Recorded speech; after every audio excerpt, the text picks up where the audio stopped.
이번 시간은 다니엘 7장에 대해서 한번 살펴볼 텐데요. 다니엘 7장부터는 이제 계시죠. 다니엘이 받은 계시인데요. 그 계시에 대해서 우리가 이제 그 1장부터 6장까지, 1장부터 6장까지는 다니엘이 경험했던 사건들을 기록한 거라고 우리가 구조할 때 한번 살펴드렸고요. 그다음에 이제 7장부터 12장까지는 이제 계시인데 1장부터 6장까지도 다니엘이 이제 해석, 그러니까 왕들에게 이제 꿈을 주었던, 내지는 또 이제 그 메네메네 대계를 우바야시라고 썼던 손글씨, 이런 것들을 이제 다니엘이 이제 해석을 하게 되죠. 근데 7장부터 12장까지는 이제 다니엘이 이 그 계시를 환상을 봅니다. 환상을 보고 이제 해석해 주는 건 이제 천사, 그러니까 하나님의 이제 사람이 이제 그 해석해 주는 과정인데요. 그래서 오늘은 7장부터 해서 한번 다니엘이 살았던 그 시대의 이후의 세상의 역사에 대해서 하나님이 주셨던 계시에 대해서 한번 살펴보겠는데요. 다시 한번 정리하면 1장부터 6장까지 다니엘이 경험한 역사를 기록했다면 12장까지는, 12장까지는 다니엘에게 주어진 그 당시로부터 미래죠. 그 당시로부터 미래에 주신 하나님의 계시에 대한 기록이고, 이제 하나님의 사람 또는 그 천사가 해석을 해주고 있다. 그래서 정리를 해보면 7장과 8장에는 그 바벨론 시대에 받은 두 개의 환상. 그러니까 바벨론 시대라는 건 뭐냐면 벨사살 원년이라고 나오고요. 그 다음에 이제 벨사살 3년이라고 나와요. 그래서 이 벨사살 원년이 언제냐 했을 때 뭐 553년이다 또는 552년이다 이렇게 주장하는 이제 사람들이 있는데, 요 1년의 차이는 계속 얘기하지만 그 연구자들의 그 계산하는 방법에 따라서 차이가 있기 때문에 1년 차이는 뭐 그 정도로 보시고요. 바벨론 시대 두 개의 환상. 그래서 7장은 그 바벨론 시대의 벨사살은 마지막 왕이라 그랬잖아요. 그래서 우리가 벨사살 원년에 이제 7장이랑 계시가 주어지고, 8장에서 이제 그 벨사살 3년에 이제 계시가 주어지죠. 그래서 우리가 다니엘서 자체가 연대적으로 기록된 게 아니라 그랬죠. 그래서 1장부터 4장까지는 이제 느부갓네살 시대의 이제 기록이었고요. 그 다음에 7, 8, 5, 6, 9 이렇게 외워야 되는데 있는데요. 7, 8, 5는 이게 이제 벨사살 시대의 이제 사건입니다. 그래서 7장이 벨사살 그 원년에 1년에, 그다음에 3장은 벨사살 3년에, 그리고 5장은 벨사살 마지막 해에 이루어진 사건들이고, 5장이 사건이죠. 그리고 7장, 8장은 이제 계시로 주어지는 거고, 그리고 이제 이것도 역사적으로 받은 거죠. 다니엘의 입장에서는 이제 계시를 받은 거고, 미래에 대한 환상이지만, 그렇게 해서 이제 7, 8, 5 이렇게 되시고 6장, 9장 이렇게 된다 그랬죠. 그래서 6장은 이제 다리오 원년의 사건이고요. 9장도 다리오 이제 그 1년의 사건이긴 해서 6장과 9장이 어떤 게 더 먼저냐, 이거는 이제 우리가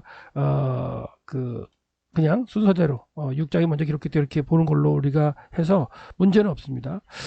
그래서 이제 그 7장, 8장은 벨사살 때, 그러니까 벨사살 때 다른 바벨론 시대 받은 두 개의 환상이고요. 그다음에 9장과 10장에서 12장인데, 이게 10장에서 12장은 이제 한 그 환상으로 이제 보죠. 그래서 두 개의 환상이 있다면 9장은 이제 다리오 원년에 이제 받은 환상이고요.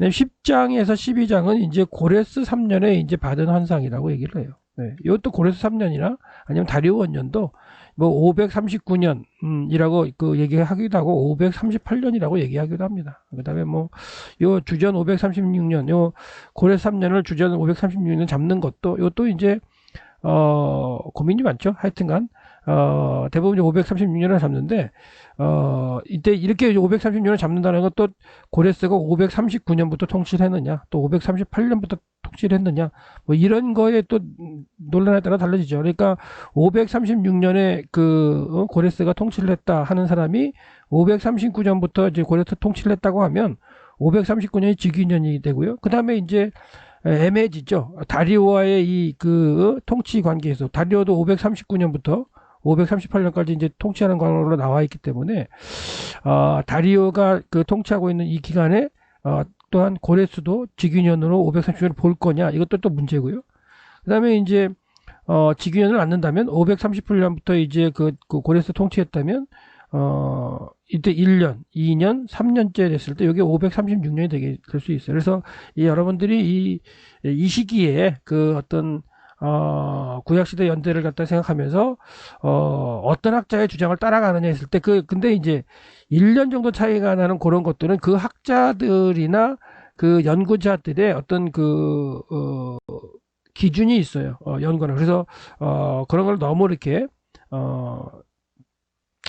고민하면서 볼 필요는 없습니다. 그래서 여러분들이 이제 구별할 수 있을 정도 되려면 너무 진짜 공부를 많이 하셔야 돼요. 공부를 많이 하셔가지고 이 학자는 이런 방법으로 이렇게 따지고 저 학자는 그런 게 이제 패턴이 있긴 해요. 한 서너 가지 패턴만 익히면 되는데 그렇게까지 너무 이렇게 고민하지 마시고 그냥 제 강의를 따라오면서 그렇게 보는 관점이 있구나 하고 이해하고 넘어가시면 되고 나중에 이제 이런 게 이제 따질 때 이제 문제가 된다면 뭔다면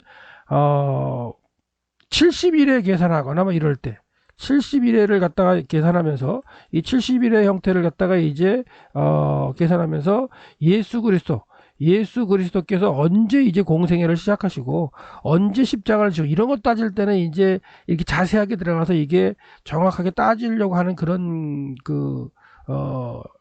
사람들이 있고 그게 필요하기도 합니다. 근데 이 70일에도 70일에 관련된 것도 이제 이나 아니면 종말론 얘기죠.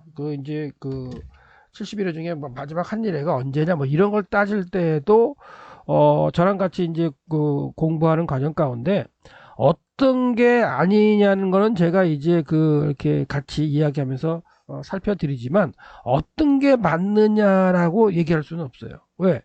이거는 뭐 해석자들이 너무나 많기 때문에 어떤 보수주의 해석자들 가운데도 많이 이제 해석에 대해서 갈라치거든요. 그러니까 어떤 거는 아니냐는 걸 갖다가 이제 말씀을 드릴 수 있어요. 그래서 오늘도 이제 수업을 하면서 7장, 왜 그러냐면 7장부터가 계시이기 때문에 그 계시에 대한 해석, 이미 우리가 살고 있는 시대는 이미 역사적으로 많이 지나간 시대예요. 그러니까 바벨론, 그 다음에 메디아 바사, 그 다음에 헬라, 로마 시대 이미 다 지나간 시대입니다. 그러니까 다니엘에게 주셨던 계시의 기본적인 시대가 지나간 시대고, 그 다음에 예수님께서도 이제 이 땅에 오셨다가 십자가로 완성한 구원을 완성하신 그런 이미 우리는 이후 세대이기 때문에 다니엘 시대는 이게 계시일 수도 있어도 우리 시대는 대부분의 것들이 뭐예요? 과거의 역사이기 때문에 이루어진 거예요. 그래서 웬만큼은 더 다 동의할 수 있을 정도의 그 사건들이 이루어진 걸 볼 수 있어요. 그 중에서 이제 아니라는 것들, 아니라고 이제 볼 수 있는 것들을 갖다가 이제 제가 이렇게 보여드리긴 할 겁니다. 그래서 다니엘 7장부터 12장까지는 이제 그 당시로 본다면 계시다. 그리고 다니엘이 기록을 할 때도 바벨론 시대를 지나서 이 메디아 바사의 초기쯤에 이 내용을 기록하고 있을 거기 때문에 메디아 바사와 그 이후에 오는 헬라와 로마에 대한 건 다 어떻게 보면 계시죠, 계시. 예. 그리고 벨사살 오늘 7장만 기준으로 하더라도 벨사살 시대에 이미 이 계시를 준다는 거는 그 다시가 바벨론 시대인데요. 바벨론 시대 때에 그 계시를 주셨는데 바벨론이 무너질 수 있다는 걸 보여주신 거잖아요. 그리고 해석할 때에 바벨론이 있고 그 다음에 메디아 바사 있고 헬라 있고 그 다음에 로마가 나온다고 얘기할 때 바벨론이 무너진다는 전제의 어떤 계시를 주시는 거기 때문에 그 당시에 어떤 주셨던 메시지에 대해서 그 당시에도 이제 바벨론 부분만큼은 해석할 수는 있겠죠. 다니엘서의 기록 자체가 바벨론이 무너진 다음에 이제 뭐였기 때문에요. 메디아 바사 시절의 초기에 이제 기록됐을 거기 때문에. 그래서 오늘은 본문을 갖다가 이제 쭉 한번 읽어가 보겠습니다. 이 본문에 나타난 어떤 자세한 어떤 해석들은 중간 시대 책 같은 거 하나 읽어보시면 되고, 그리고 이제 기본적으로 이런 어떤 것들은 해석이 여러 가지 갈래가 있기 때문에 이거냐 딱 해서 이렇게 정할 수는 없고 아니라고 생각되는 것만 언급을 해드리겠다는 얘기를 했어요. 자, 한번 보시면 바벨론왕 벨사살 1년이 이제 552년일 수도 있고요. 뭐 552년이라고 보는 학자도 있다 그랬어요. 그래서 그리고 550년, 549년까지 보는 학자도 있습니다. 다니엘은 꿈을 꾸었다. 완료죠. 완료 형태로 문장이 시작됩니다. 꿈을 꾸었다. 그리고 그의 침상에서 그의 머리로 환상을 보았다. 그래서 이제 환상을 이제 명사 문장으로 이제 환상을 본다, 뭐 보았다, 뭐 이렇게 해석을 해도 되고요. 그때 그는 꿈을 기록했다. 그러니까 꿈을 꾸고 나서 이제 깬 다음에 바로 이제 꿈을 기록했던 것 같아요. 그래서 그때의 그다음 꿈을 여기 이제 그 어순도줄은 이제 강조가 되고 있고요. 그 사건의 개요를 강조가 돼서 그가 말했다, 이제 기록했다, 뭐 그런 의미가 되겠죠. 자, 다니엘 그래서 7장의 시기를 본다면 벨사살 원년이 언제냐, 이것도 이제 논란이 있다 그랬어요. 그래서 553년경으로 보는 게 이제 주된 관점이고요. 그 다음에 550년으로 보는 사람도 있어요. 예.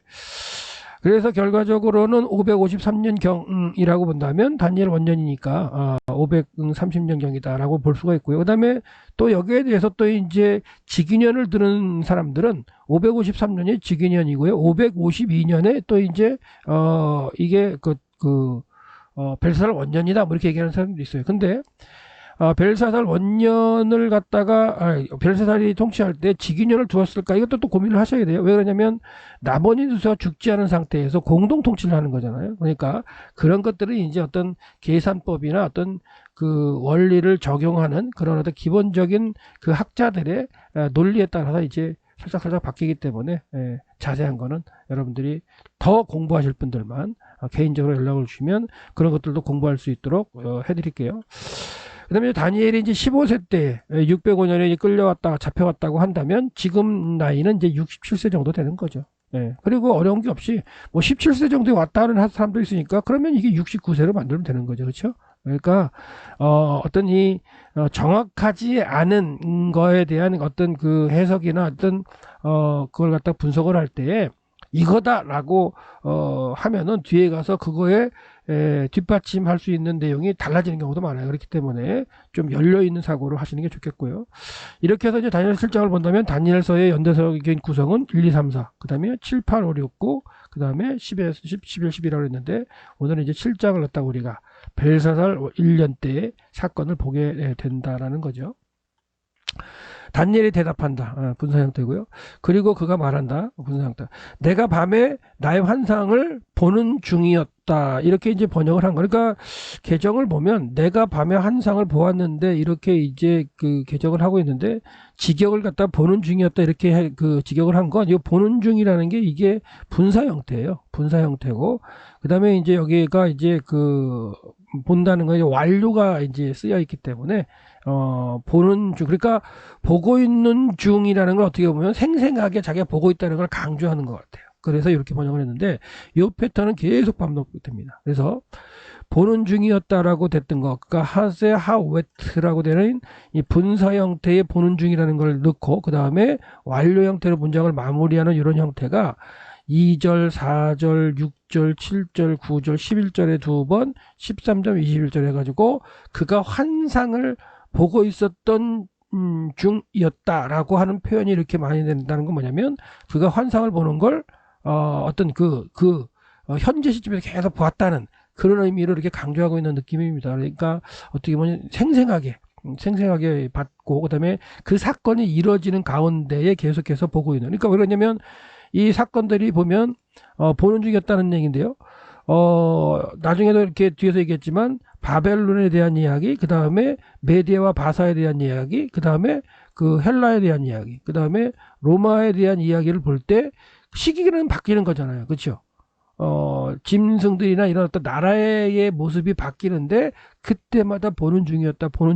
그래서 그 시기마다 계속 보는 중이었다를 갖다 얘기하면서 시대가 바뀌는 짐승이 바뀌지만 그 시대마다 자기가 정확하게 그걸 갖다 보고 있는 환상 가운데 보고 있는 그걸 강조하는 모습으로 이렇게 이제 된다는 얘기죠.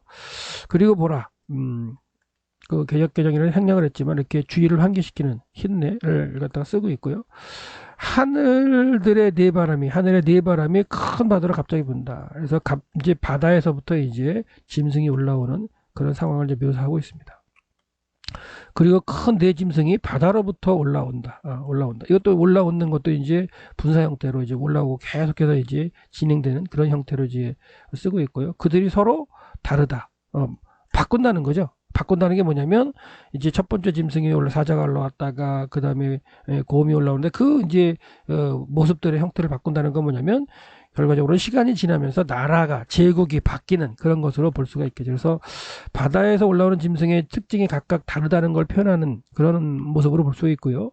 그 네 제국이라고 이제 다니엘 7장 7절 17절에 가면 이렇게 이제 천사가 해석을 하게 되죠. 네 제국으로 짐승의 모습을. 그래서 바벨론, 메디아와 메디아 바사, 그리고 헬라, 로마의 제국의 통치 모습이, 그리고 그들의 문화나 이런 것들이 다를 거라는 걸 다 충분히 보여주는 그런 이제 그 계시가 되겠고요. 첫째는 사자와 같다. 그리고 그에게 독수리의 날개가 있다. 그래서 이 바벨론의 이 어떤 그 자료들, 고고학적 자료들 보면 이렇게 사자가 있고요. 이렇게 날개가 달린, 그렇죠? 날개가 달린 모습의 이런 형태로 그려진 게 좀 많이 있습니다. 날개가 있다. 내가 그것들의 날개를 뽑히기까지. 그러니까 그것들의 날개가 있는데 그 날개를 통해서 아마도 바벨론 제국이 이렇게 막 그 빨리빨리 이렇게 그 정복했던 그런 모습으로 뉘앙스로 이제 보여지고요. 그리고 그것이 뽑히기까지. 그러니까 뽑히는 과정이 있는 거죠. 이게 뽑혔다는 얘기는 이제 뭐냐면 이렇게 막 정복하고 막 했던 그게 이제 어떻게 돼요? 중단되는 그런 모습으로 신속하게 막 이렇게 정복했던 그게 중단되는 모습을 볼 수가 있겠죠. 그래서 뽑히기까지 내가 그것을 보는 중이었다. 이것도 똑같죠. 보는 중이라는 거죠. 예. 이제 이것도 이제 보는 중을 요 강조를 하는 게 좋을 것 같은데요. 예. 그리고 그것이 땅으로부터 들려 올려졌다. 그것은 뭐냐면 이제 그 독수리의 날개가 달린 사자잖아요. 그러니까 그것이 땅으로부터 들려 올렸다. 이것도 좀 재밌는 게 들려 올려진 수동태를 쓰였어요. 그렇다는 얘기는 사자가 땅에서 다녀야, 날개가 있긴 하지만 땅에서 막 다녀야 이게 정상이고 막 정복하는 모습이고, 그 다음에 이 날개가 있기 때문에 들려 올려졌다, 날았다, 이런 개념은 아닙니다.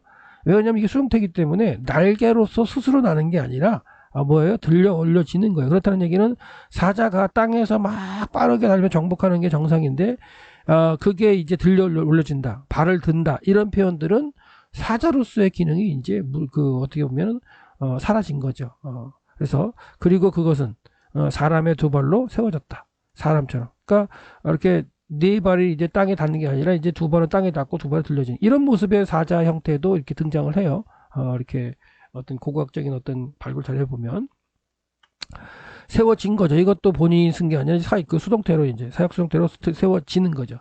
그리고 그에게 사람의 마음이 그에게 이제 주어지는 거죠. 이것도 이제 수동태예요. 그러니까 하나님이 어떻게 보면 그 사자 역할을 해서 바벨론 제국을 사용하시다가 그걸 하나님이 들어 세워서 이제 그 중단케 하시는 모습이 볼 수 있겠죠. 그래서 이제 요 해석의 학자들의 이제 동의하는 것들을 주류의 어떤 그 해석들을 보면 이게 바벨론의 모습이고, 이 바벨론의 모습 중에서 느부갓네살이 막 이렇게 나라를 갖다가 그 부흥시키고 확장시키고 했던 그런 모습을 사자로 표현했고, 그리고 이제 날개가 뽑혔다는 것은 이제 7년 동안 교만해졌을 때, 그렇죠? 교만해짐으로 7년 동안 이제 하나님께서 징계를 받을 그 시기가 이제 뽑힌 게 되겠고, 그 다음에는 이제 더 발전이 없었죠. 땅으로부터 들려 올려지거나 새 도발로 서지는 그런 과정 가운데 사람의 마음을 받는 이런 것들은 뭐예요? 느부갓네살 이후에 바벨론의 모습으로 이렇게 이제 표현하지 않을까라고 생각하고요. 이거 지금 날개가 없는 사자의 모습이죠. 예.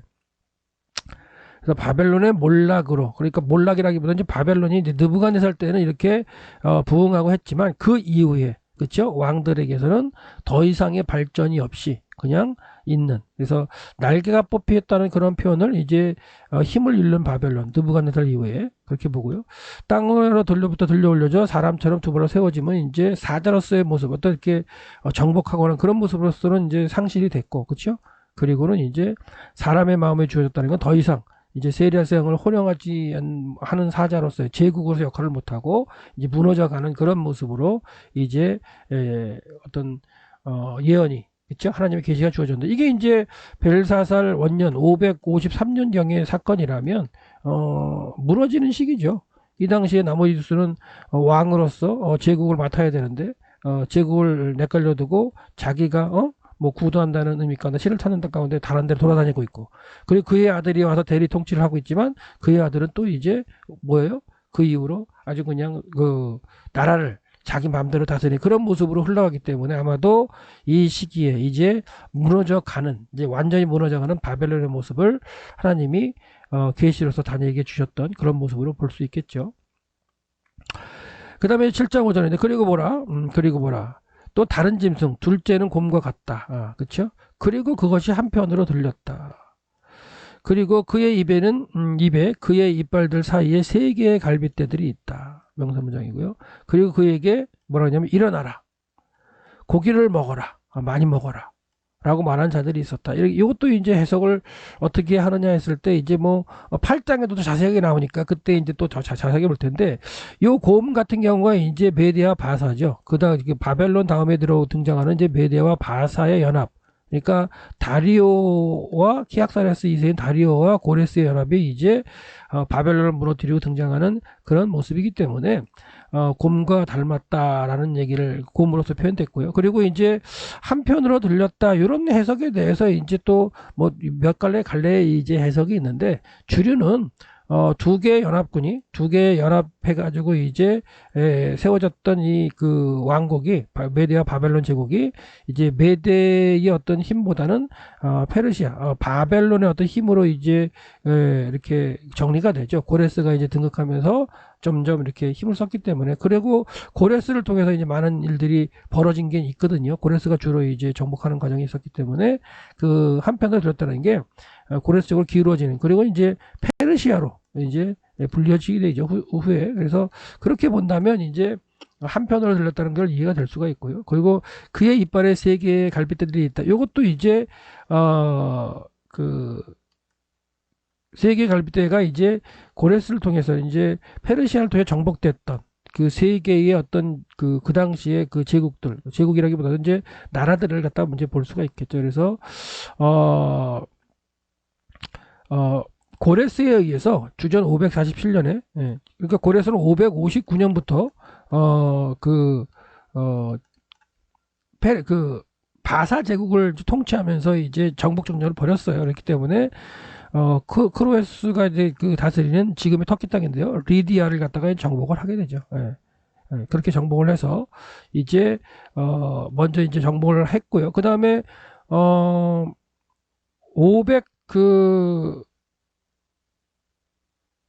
539년에, 그렇죠? 539년에 이제, 그렇죠. 539년이 맞죠. 539년에 나보니두스가 이제 벨사살이 다스리는 그 바벨론을 다리오와 함께 이제 고레스가 정복하게 되는 거죠. 이거는 이제 그러니까 지금 계시는 553년에 주어지는 거고요. 553년에. 그래서 그 계시가 주어진 다음의 얘기들이에요. 이거는. 그래서 계시가 주어진 다음에 얼마 있지 않아서 이제 고레스가 547년에 이제 리디아를 정복하고요. 그 다음에 539년에 바벨론, 지금 꿈을 꾸고 있는 시대인, 계시를 주신 시대인 그 벨사살 시대, 그걸 무너뜨리는 바벨론을 정복하고요. 그 다음에 이제 525년에 이제 삼메티코스 3세의 이제 애굽을 고레스가 정복하는 거 아니고요. 고레스의 아들 캄비세스가 정복하게 돼요. 그래서 전체적으로 뭐냐면 이 곰이 하는 일이잖아요. 곰이 새 갈빗대를 갖다가 이제 이사에 물고 있다는 그런 표현 가운데, 곰은 이제 메디아와 바사 제국의 어떤 하는 일이라면, 이 계시가 553년 또는 552년에 주어지고 얼마 있지 않아 가지고 이 크로에스의 리디아를 고레스가 정복했다는 얘기가 되는 거예요. 그리고 이제 539년에 나머지두스와 벨사살이 통치하고 있는, 이제 벨사살 원년에 지금 꿈을 꾸고 있는 거잖아요. 계시를 보고 있는 거잖아요. 근데 계시를 주셨는데 그 이후에 이제 한 13년 정도 흘러서 고레스가 또 다리오와 함께 이 바벨론도 이제 무너뜨리는 과정이 있고요. 그 다음에는 이제 고레스가 죽고 이제 그의 아들 캄비세스가 되고 530년에 이제 등극을 하게 되죠. 530년 등극을 해서 525년에 이제 애굽을 이제 무너뜨리는 그런 어떤 과정 가운데 새 갈빗대를 갖다가 물었다, 그런 표현을 갖다가 이제 역사적으로 이루어진 사건들로 이제 다 대부분 이렇게 해석을 하죠.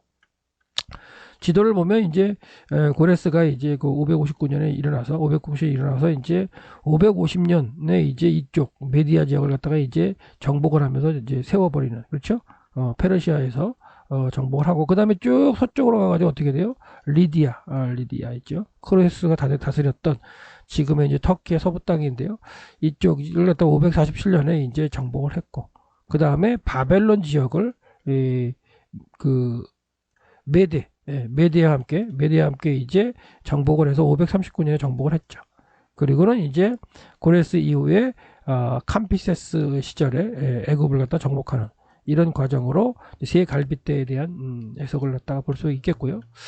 그리고 그 이후에 내가 또 보는 중이었죠. 또 보라. 표범 같은 거니 나오는 거예요. 그러니까 곰이 지나가고 표범 같은 게 이제 등장을 했죠. 그리고 그 등에 네 개의 새 날개. 그러니까 아까도 이제 우리 그 바벨론 얘기할 때 날개 얘기인데 이 날개, 새 날개가 달렸다는 건 뭐냐면 짐승인데 새 날개가 달렸다는 건 뭐냐면 그만큼 신속하게 땅 위를 갖다가 이렇게 다니면서 정복했다는 그런 의미로 충분히 생각할 수가 있습니다. 그래서 이 표범으로 등장하는 헬라의 이 알렉산더가 아주 그냥 빠른 시간 내에 제국을 갖다가 이게 서쪽으로 이제 진출해서 정복하는 그런 모습을 갖다가 이런 어떤 새 날개가 있다는 그런 표현으로 이제 등장할 수도 있겠죠. 그 짐승에게는 네 개의 머리가 있다. 겠고요. 그리고 그들에게 이제 통치권이 그게 주어졌다. 그러니까 통치권이 주어지는 것도 이제 수동태로 표현되는 건 뭐냐면 하나님께서 이 제국을 다스리는 건 계속해서 바벨론의 느부갓네살 이후에 계속 제국의 황제들을 갖다가 깨닫게 하는 과정이시고 다니엘을 통해서 이렇게 깨우치시는 과정이잖아요. 그러니까 세상의 나라도 세상의 왕들도 하나님이 주관하신다. 그런 말씀을 좀 그 다니엘을 통해서 꿈을 해석하게 하시고 또한 계시를 주시면서 이렇게 보여주고 계십니다. 그래서 그 다음 등장한 게 이제 표범인데, 이 펠라라는 곳에 가면은 이제 알렉산더의 아버지인 이름을 갑자기 까먹었네요. 그 무덤도 있어요. 그 왕국에 이제 그 왕국이 있고, 펠라에서부터 이제 발흥했던 이제 알렉산더가, 이 그리스를 갖다가 이제 그 시당간의 도시국가였죠. 도시국가를 갖다 이렇게, 통합을 한 다음에, 이제 동쪽이죠. 동쪽으로 올라오면서 이제 그 당시에 이 페르시아 제국을 무너뜨리는데 큰 전투 3번을 해요. 그래서 이 다르다네스 해협을 건너와서 이 그레니커스에서 크게 한번 전쟁을 하면서 터키의 이제 지금의 터키죠. 서부하고 중부 지역을 장악을 하고 그 다음에 이제 여기 이제 이수스 전투죠. 이수스 평야에서 두 번째로 큰 전투를 하죠. 그래서 이수스에서 이제 333년에 이제 크게 전투를 해서 또 이깁니다. 이기면서 이제 거의 이제 이 페르시아는 이제 무너지게 되는데요.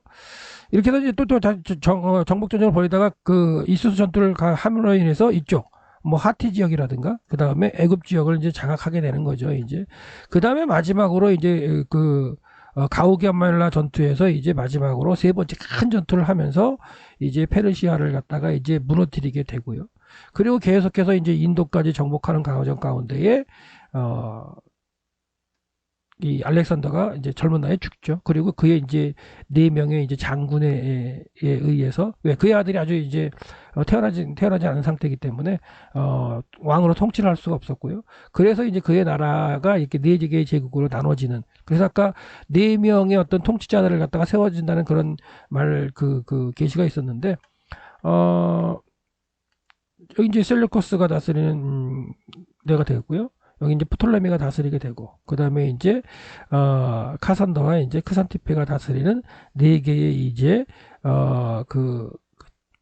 나라로 쪼개지는 거죠. 우리 커다란 어떤 제국을 형성했던 그게 얼마 되지 않는 거죠. 한 나라로 있었던 거는 뭐 알렉산더가 했던 뭐 한 10여 년 정도 그 정도 있었고 그 이후에는 이렇게 4개의 제국으로 나눠졌고요.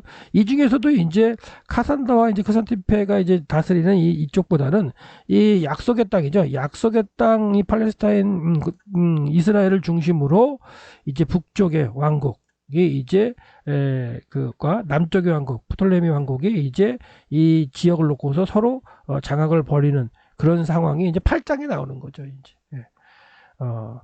수양과 수염새의 꿈으로 등장하는 가운데 이제 등장했다가 그게 또 나눠져 가지고 페르시아가 이제 양으로서 무너지고 이제 수염소가 등장한 게 이제 누구냐면 이 헬라죠. 헬라가 들어왔다가 그들이 나눠져 가지고 이제 나눠진 이 4개 왕조 가운데 이 2개는 이제 언급이 없고 그 다음에 북왕국과 남왕국으로 이제 등장하는 그 셀루커스 왕조하고 프톨레미 왕조로 이제 등장하게 돼서 이 그 약속의 땅을 중심으로 해서 어떻게 이제 영향을 주느냐. 그게 또 이제 8장에 나오기도 하고 그런 내용인데요. 하여튼간 7장에서는 이렇게 4개의 장군에 의해서 4개의 통치 지역으로 나눠진다. 그것까지가 이제 7장에 나오는 이야기고요.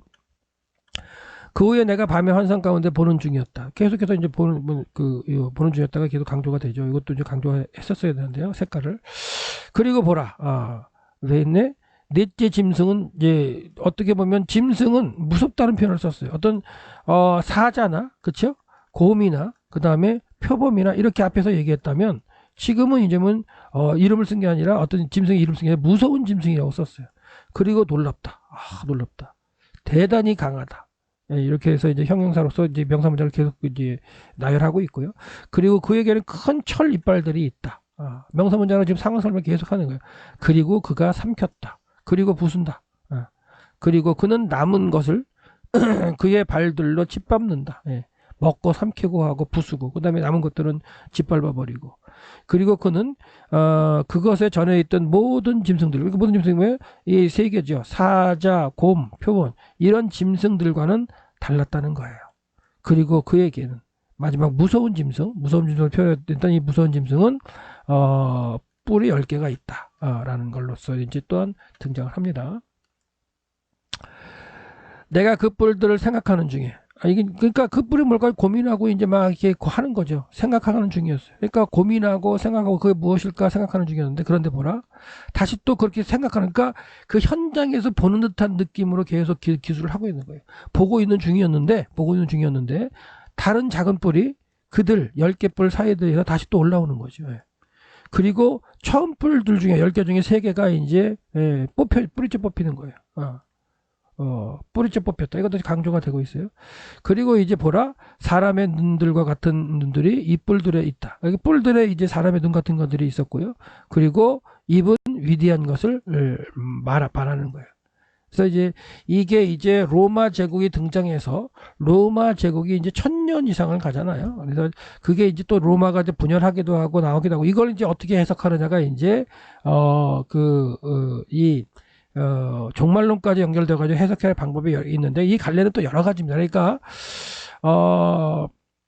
바벨론, 그 다음에 헬라, 그 다음에 페르시아, 헬라 이 여기까지의 해석의 부분들은 거의 비슷합니다. 비슷한데 이 로마 제국에 등장하는 이 이후의 해석들이 좀 이제 70일에와 연관돼 가지고 시간적으로도 또는 어떤 상황적으로도 이렇게 해석의 갈래가 여러 가지가 나와요. 그래서 우리가 이제 차츰 이제 나오는 대로 이제 한번 생각하게 해보기로 하는데 하여튼 우리가 7장에서는 그 기술되어 있는 그 다니엘이 기술하고 있는 상황을 갖다가 한번 생각해 보는 거예요. 그래서 이 10개 제국이 뭐냐 이 해석에 따라 종말론이 있었고 92년에 세상이 종말했다 그런 얘기를 갖다 많이 했을 때 이 10개 제국을 이유로도 해석한 적도 있었잖아요. 근데 이유가 10개가 아니라 더 넘어가기도 하고 이랬기 때문에 지금 이 말씀 자체의 어떤 해석의 방법 이 시대까지도 우리 시대까지도 계속 연결되는 부분입니다. 그래서 여러 가지의 갈래로 해석이 있기 때문에 딱 이거라라고 이제 정확하게 설명하기는 애매한 거지만 하여튼 우리가 이제 앞으로 나올 때마다 이제 설명을 해보겠습니다. 내가 왕자들이 놓이기까지 보이는 중이었다. 이것도 보는 중이었다 계속해서 이제 반복되는 패턴이죠. 그러니까 그 시기마다 계속 자기가 보고 이제 느끼고 체험하는 그런 형태로 이제 설명하고 있고요. 그리고 고대의 날부터 이제 그가 앉아 있다. 그러니까 이제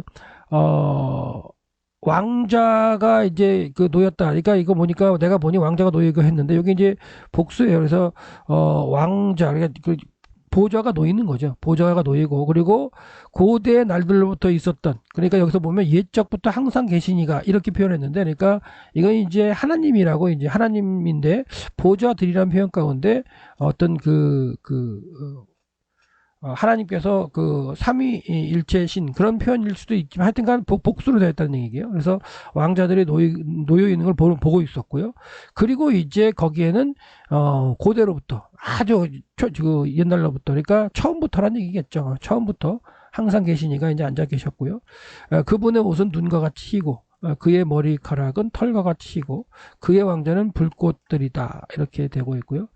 그 바퀴들은 타오는 불이다. 이게 바퀴가 있었고 그 다음에 이제 그 어떤 에스겔의 환상에 나타나는 그런 것처럼 바퀴들은 보자 이런 표현들이 이제 있으면서 왕자가 놓이고 심판이 이루어지는 그런 모습으로 이제 설명이 계속됩니다. 그리고 불의 강이 흐른다. 그리고 그것이 앞으로부터 나온다. 그러니까 불의 강이 이제 나오는 건데 여기서 보시면 이제 바퀴들이 이제 불타오르는 거죠. 타오르는 불이었고 바퀴들로부터 이제 물러도 하여튼간 보좌로부터 이제 불의 강이 흘렀고요. 심판의 모습이겠죠. 그리고 그것 앞으로부터 나온다. 그리고 천천히 그를 섬기리라. 그래서 여기서 보시면 그러니까 천천히 뭐냐면 이제 그 많은 사람들이라고 볼 수 있죠. 천천히요, 만만이다 뭐 이런 표현인데요. 그러니까 그를 섬기는 자는 천천히요, 그 앞에 보시는 자는 만만이 이런 표현. 그래서 천천히 그를 섬기고요. 그 다음에 이제 만만히 그 앞에서 이제 서 있는 그를 서리라 이렇게 해서 미완료 형태로 이제 되어 있고 그가 심판을 하셨다라고 되어 있어요. 완료 형태로 된 문장입니다. 그가 심판을 이제 하셨다. 그리고 책들이 열려졌다. 라고 되면서 보좌에 앉으신 분에 의해서 이제 그 어떤 그 짐승으로 표현된 그 열국들이 심판을 받는 그런 모습으로 지금 계시가 진행됩니다.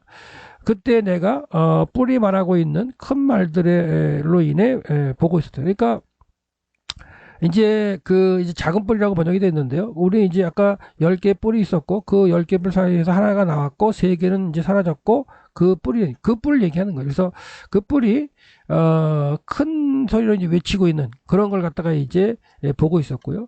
내가 그 짐승이 살아야 때까지, 그러니까 마지막 그 짐승이 심판받고 죽을 때까지, 그러니까 멸망당할 때까지라고 볼 수 있겠죠. 보는 중이었어요. 계속 환상을 미래까지 다 보는 거죠. 그리고 그의 몸은 파괴당했다. 수동태죠. 수동태로 이제 심판하신 분에 의해서 이제 파괴당하는 모습이고, 그리고 그것은 불태우기 위해 던져졌다. 지금 불이 어디서부터 나왔어요? 심판하시는 보호자로부터 불이 나온 거잖아요. 그래서 이런 식의 이제 표현을 할 때 11절에서 이 두 번의 반복이 되는 게 이 내가 보는 중이었다는 게 11절에서 두 번이 반복이 돼요.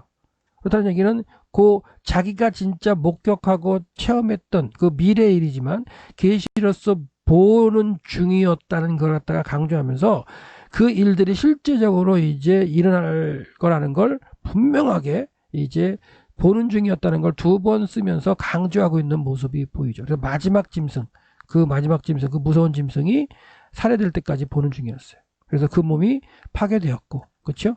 수동태입니다. 심판하시는 분에 의해서 파괴되었겠죠. 그리고 불에 태우기 위해서 던져진 거죠. 보좌로부터 불이 나오고 밖으로부터 불이 나왔었잖아요. 그러니까 그렇게 해서 심판을 받는 모습까지 이제 환상을 보는 그걸 정확하게 기록하고 있습니다.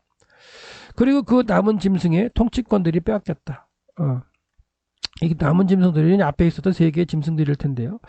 그리고 그 생명들 안에서 길게 함이 그들에게 정한 시간까지 주어졌다. 그래서 보시면 이제 그 직역을 한 거지만 그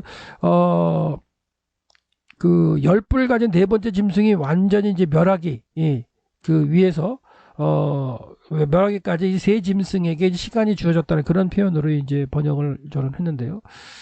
보신다면 그 남은 짐승들이 이제 누구냐 했을 때 3짐승 아까 사자 그다음에 그 곰, 표범이었겠죠. 근데 그들은 이제 다 무너졌을 텐데, 그렇죠? 제국이 무너졌지만 그 제국의 후예들이 남아있을 가능성이 있는 거죠. 그렇죠? 그리고 이제 세상에 이제 머물러 있는 그런 모습일 테고요. 그의 권세들은 빼앗겼으며, 그러니까 이미 다 그의 어떤 그 권세라는 게 뭐예요? 그 제국으로서의 어떤 그런 일을 하는 게 이제 권세일 텐데, 그건 뺏겼고, 그 생명은 보존되어서 정한 시기가 이르기까지 기다려. 그러니까, 계속해서 그 남은 그 민족이나 아니면은 국가로서 이렇게 존재하고 있고, 그런 가운데 이 4번째 이 무서운 짐승이 이제 완전히 무너진 다음에 어쩌면 그들에게 정한 시기까지가 이제 주어지는 그런 과정으로서 4번째 짐승보다는 어떻게 보면 더 이런 어떤 세력들이 권세로는 가지는 못하지만 권세를 빼앗긴 상태에서 이제 흘러가는 모습으로 이렇게 기술되고 있어요. 내가 밤의 환상을 보는 중이었다. 또 나왔고요. 그리고 보라, 인자 같으니, 중요하죠. 이 인자 같으니가 그가 하늘들의 구름과 함께 내려오고 있었다. 그러니까 그 인자 같은 일을 이제 또 우리가 이제 그 또 대부분 이걸 예수 그리스도로 이제 해석을 많이 하잖아요. 그래서 예수님도 이걸 인용하셨고, 그래서 그 당시에 이제 제국이 이제 무너지는 과정 가운데에 그 인자 같은 이 하나님께서 작정하셨던 여자의 후손이 내려오시는, 그리고 그는 고대로부터 있은 불행에까지 접근했다. 하나님까지 접근했고, 그리고 그들이 그를 그 앞으로 인도했다. 그래서 이 부분들이 이제 신약 성경에서 많이 이제 인용됐던 부분이죠. 인자 같은 이도 이제 예수님께서 인용을 하신 경우가 있고요. 멸망에 가증한 것, 이런 것들이 이제 인용이 된 그런 모습이 되겠죠. 그리고 그에게 누구냐면 이제 인자 같은 이에게 통치권과 영광과 왕국이 주어졌다. 예. 이것도 이제 수동태로 이제 번역이 되죠. 그러니까 심판하시는 하나님 앞에 이제 보좌 앞에 가셨고, 그리고 그에게 이제 통치권과 영광과 왕국이 주어지는, 이제 그래서 어떻게 보면 성도들을 통한 왕국, 그 교회와 연결되는 그런 모습으로 이제 계시가 계속 이어지죠. 그리고 모든 사람들과 나라들과 언어를 쓰는 사람들이 그에게 예배를 드릴 것이다. 미열려 형태였고요. 그의 통치권은 옮겨지지 않을 영원한 통치권이었다. 그리고 그의 왕국은, 이 문장은 완전히 다 어순도치에서 강조되고 있고요. 동사 수로는 또 이제 강조 제기로 또 이제 그 강조가 돼서 문장 자체가 이제 강조로 보시면 돼요. 그의 왕국은 그는 누구예요? 그러니까 인자 같은 이가 세우는 왕국은 멸망하지도 않을 것이다 라고 해서 예수 그리스도 통한 그 왕국이 세워져서 하나님께서 심판하시는 때까지, 그리고 이 그 무서운 짐승이 심판을 받고, 그리고 그 세 제국의 어떤 그 후손이라든가 그 잔존 세력들이 멸망에까지 이제 남아 있지만, 그것이 이제 그거보다도 영원한 거는 이제 뭐냐면 인자 같은 이가 세웠던 왕국이 영원할 것이라는 걸 지금 예언을 하고 있죠. 나의 영혼 또는 나는, 다니엘은 이렇게 해서 이제 계속해서 이제 강조를 하고 있는 모습을 집중하고 있죠. 자기를 강조하죠. 그리고 괴로웠죠. 괴로워했어요. 왜 괴로워요? 이게 이제 그 뜻을 갖다가 모를 수도 있잖아요. 이게 무엇일까? 그러니까 이제 환상을 보긴 했지만 그의 의미가 이제 무엇인지 몰라서 내 머리의 환상들은 나를 번민케 했다, 불안하게 했다라고 나와 있고요. 내가 서 있는 자들 환상에 나간 거예요. 그리고 이제 환상 가운데 나갔고, 그리고 내가 그에게 모든 것에서 진실을 물은 거예요. 이게 뜻이 무엇이냐? 물었고요. 그리고 그가 나에게 말했습니다. 그리고 그에게 나에게 그 일들의 해석을 이제 알려주는 거죠. 해석을 알려주게 하는 거고요. 그랬을 때 내 짐승은 뭐예요? 세상에 일어날 네 명의 왕이다, 네 왕이다, 네 제국이다, 뭐 이런 표현이 되겠죠. 그래서 이것들은, 이 큰 짐승은 넷이다, 그리고 네 왕들이다, 그것은 세상에 일어날 것이다 라고 이제 지적할 수가 있겠고요. 그러나 가장 높으신 분들의 성도들의 왕국을 밟을 것이다. 그러니까 가장 높으신 분들이, 여기도 복수 형태로 되어 있어요. 그래서 삼위일체 하나님 우리가 이제 볼 수가 있겠고, 그 성도들이 왕국을 받을 것이다 라고 강조가 되어 있어요. 그들의 왕국을 영원까지 그리고 영원토록 영원까지 소유할 것이다. 그래서 영원이라는 게 이제 3번 이렇게 해서 강조가 되어 있고요. 그리고 이제 지극히 높으신 이의 성도들이라는 표현이 나와서, 이것도 과연 이제 이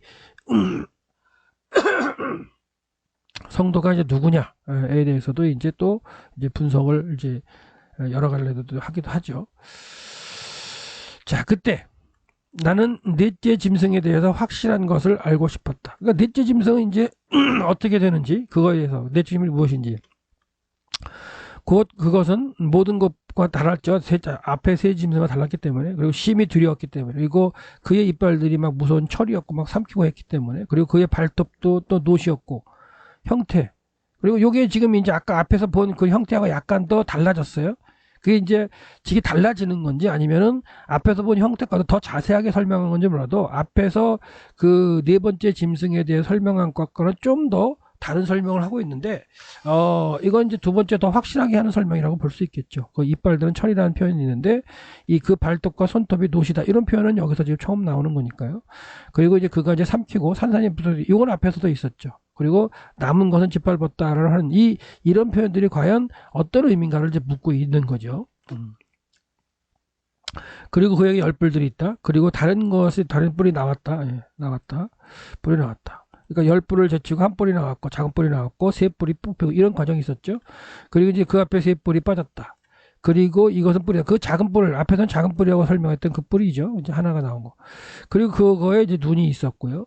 그리고 입은 이제 말을 하는. 그리고 그 모양은 그 동료들보다 컸다. 그래서 10개가 있었던 상태에서 그 더 큰 뿔인데 앞에서는 또 작은 뿔이라는 표현이죠. 그러니까 어떻게 보면 작은 뿔이 나와서 점점 성장하는 모습으로 그런 모습으로도 느껴지기도 하죠. 그렇죠? 마지막 때 두 번째 해석할 때 보면 두 번째 이제 얘기하는 이 마지막 짐승에서 할 때 처음에는 작은 뿔이 나와서 10뿔이 있었고 작은 뿔이 나와서 이제 세 뿔을 뽑았던 그런 표현을 앞에서 설명했는데 여기서는 지금 뭐예요? 그 뿔이 나와서 10뿔 중에서 3개를 빠졌고 그리고 그 나온 뿔에는 눈이 있었고요. 그렇죠? 말을 했고요. 그리고 모양은 그 다른 뿔보다 거대한 거죠. 그러니까 결과적으로는 뭐 커진 것 같은 성장하는 그런 느낌으로 이제 볼 수가 있을 것 같아요.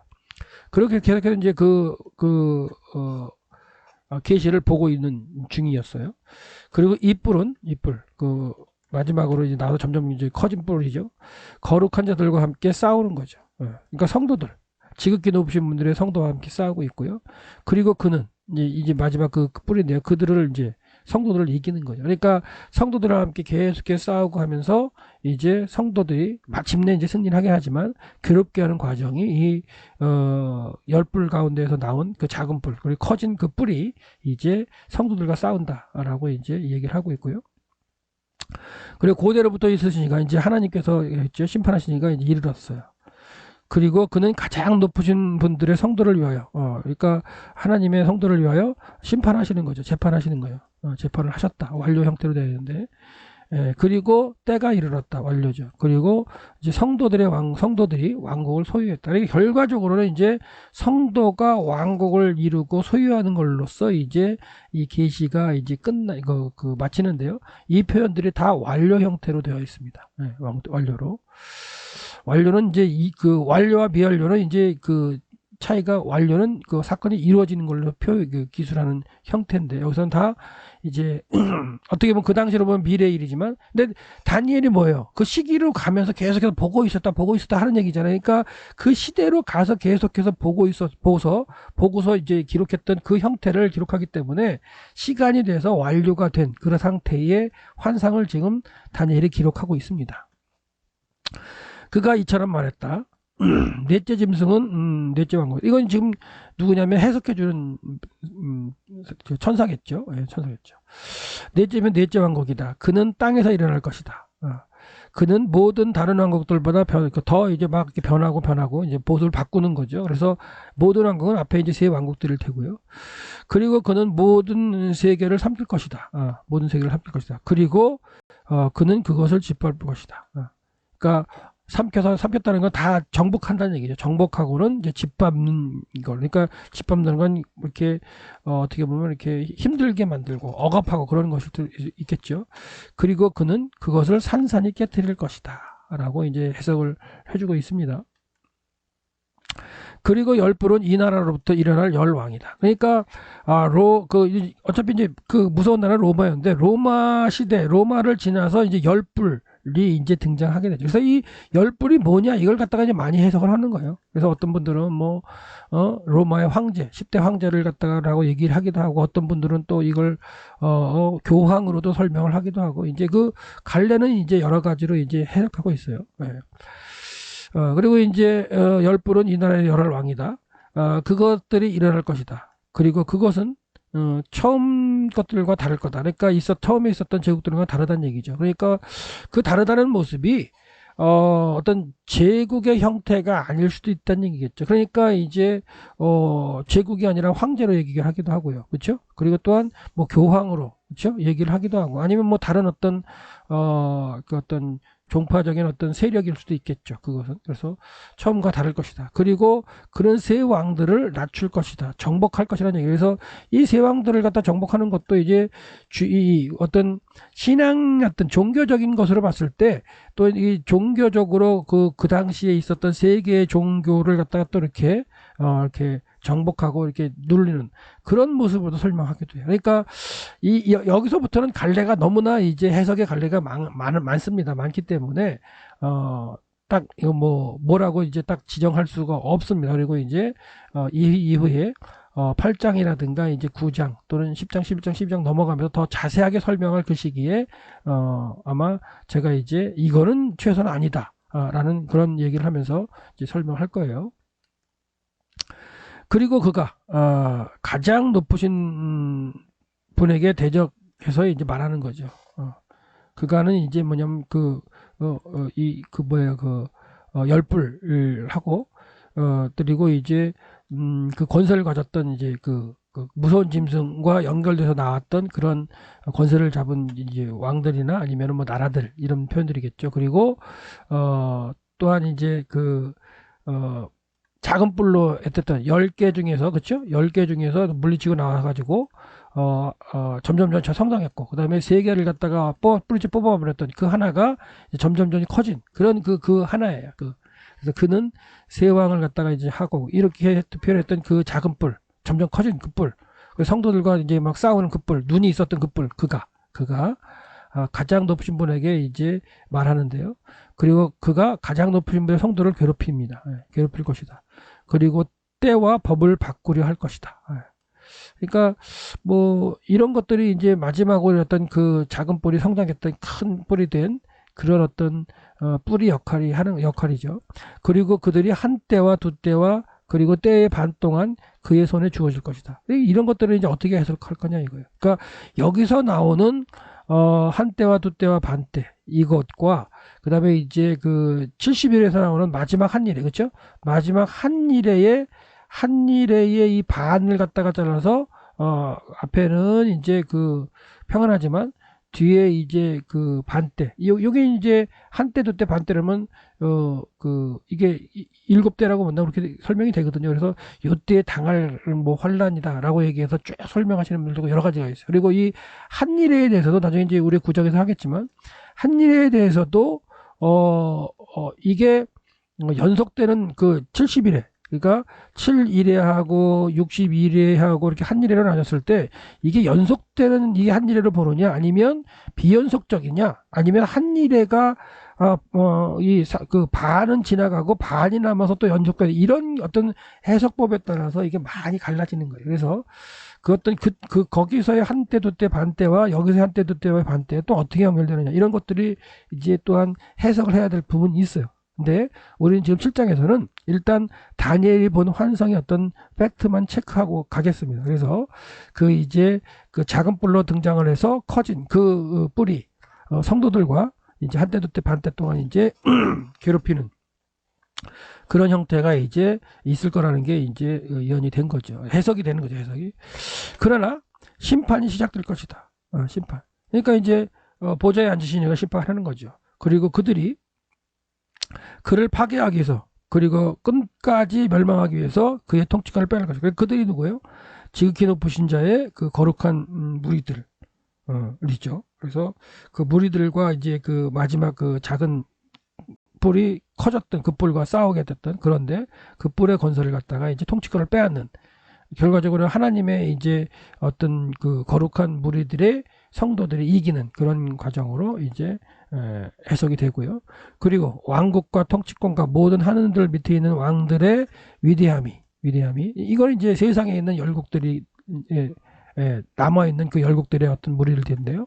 가장 높으신 분들의 성도들의 백성에게 주어지겠다. 그러니까 세상의 모든 권세들이 이제 성도들에게 주어지는 그런 날이 있을 거라는 다니엘의 이제 환상에 대한 해석이고요. 그의 왕국은 영원한 왕국이다. 그러니까 성도들의 왕국, 그리고 그 인자와 같은 이가 세우신 왕국, 그리고 지극히 높으신 이의 왕국이 되겠죠. 영원한 왕국이다. 그리고 모든 통치자들이 이 세상의 통치자들이죠. 그에게 예배를 드리겠습니다. 그러니까 무서운 짐승으로 등장했던 그 로마 제국과 관련된 그런 것들은 다 이제 파괴가 되고요. 심판을 받고, 그리고 앞에 이제 세제국이죠. 세제국을 통해 남았던 그 시간 주어졌던 그 시간 동안에 이후 시간에 주어졌던 그 세 왕국의 어떤 잔존 세력들 아니면 그 후손들의 어떤 나머지 그 세력들이 계속해서 이제 지구상에서 이제 지내오는 가운데 이 오늘날까지도 이제 연장돼서 있는 그런 세력이 있을 텐데요. 그런 세력들이 이제 또한 복종을 하는 거죠. 누구에게? 그 성도들의 왕국에게 복종하는 그런 모습으로서 이제 해석이 이제 되고 있습니다. 자, 여기까지가 이제 끝이라는 거예요. 그래서 다니엘은 자기가 본 환상을 갖다가 본 걸 정확하게 시대마다 쫓아가면서 내가 보는 중이었다 해서 시대가 바뀌는 어떤 그런 과정을 끝까지 어떤 종말에까지를 갖다가 하나님께서 보여주셨고 그걸 끝까지 자세히 봤고, 그렇죠? 그리고 이제 기록을 하고 있는 거예요. 그리고 궁금했을 때에 하나님의 사람이 해석해주는 그 해석의 내용도 그 당시에는 뭔지 모르지만 해석을 갖다가 다 받아 이제 들었고 받아 쓴 거고요. 그리고 시간이 지난 우리 시대에서 볼 때는 그것이 어떻게 이루어졌다고 이제 그 평가를 낼 수 있는 거죠. 근데 많이 동의되는 부분들이 있고요. 그리고 아직까지도 동의되지 못하고 서로 이제 로마 시대의 어떤 끝에 그 열발가락이라든가 열불 시대 또는 한뿔이 나오는 그 시대에 대한 해석은 막 여러 갈래로 지금도 주장되고 있고요. 지금도 이제 그래서 종말이 이미 7년 대환란이 시작됐다고 얘기하는 사람도 있어요. 이미 92년 전부터 종말이 있었다고 얘기를 하기도 하고 했었잖아요. 그리고 2012년에 또 종말이 있다 얘기하는데 이미 다 이거 지나갈 시대입니다. 아니었잖아요. 근데 또 2017년에 또 7년 대환란이 시작됐다라고 또 주장하는 또 사람들도 있어요. 그러니까 최소한 뭐는 아니다는 설명을 드릴 수 있고, 그럼 과연 뭐냐라고 했을 때 제가 또 이제 학자로서 그런 얘기까지는 할 수는 없죠, 사실은. 그래서 저도 계속해서 연구하고 있고 뭐가 아니냐는 이제 할 수 있겠지만은 하나님께서 더욱더 이제 저 연구하면서 또한 뭐 관심이 있다면 또 이렇게 토론하면서 하나님의 이 나라 성도의 나라가 완성되기까지 저와 여러분들이 이제 또한 맡은 사명을 이제 감수하는 감당하는 그런 있던 과정 가운데 이렇게 적그리스도를 통해서 하는 뭐 이렇게 잘못된 사상들을 퍼뜨리는 내용들 이런 것들이 많거든요. 그러니까 역사적으로도 왔었어요. 그러니까 그런 부분들은 이제 앞으로 이제 뭐 8장 9장 넘어가면서 또 한번 살펴볼 텐데, 일단은 7장을 통해서 전체적인 세상의 끝까지 어떤 그 하나님의 구속의 역사에 대해서 다니엘이 환상을 받고 그 환상에 대한 해석을 그래도 천사를 통해서 들었던 걸 기록해 놓은 게 다니엘 7장입니다. 7장 28절에서 이제 쓰여 있고, 이 7장이 벨사살 원년에, 그렇죠? 벨사살이 통치하는 아직까지 바벨론이 무너지기 전이었던 곳에 환상을 받았던 거예요.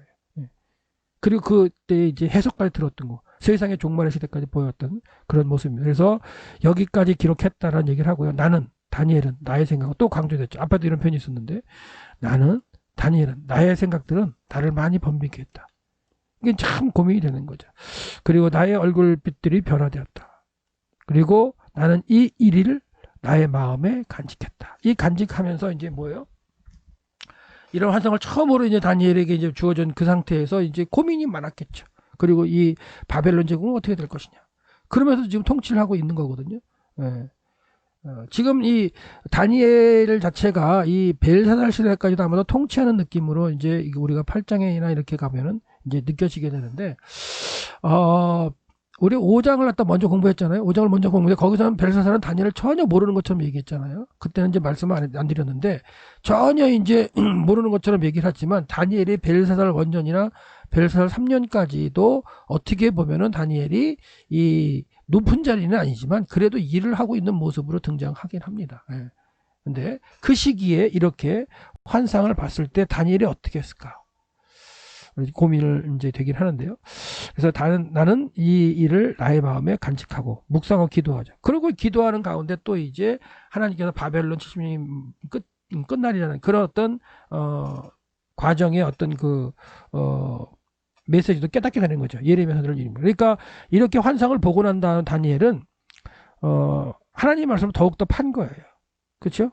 지금 시기적으로 본다면 벨사살 원년에 7장을 환상을 계시를 보는 거고, 그렇죠? 그래서 8장은 3년에 보는 거잖아요. 그러니까 벨사살 때 보는 거예요.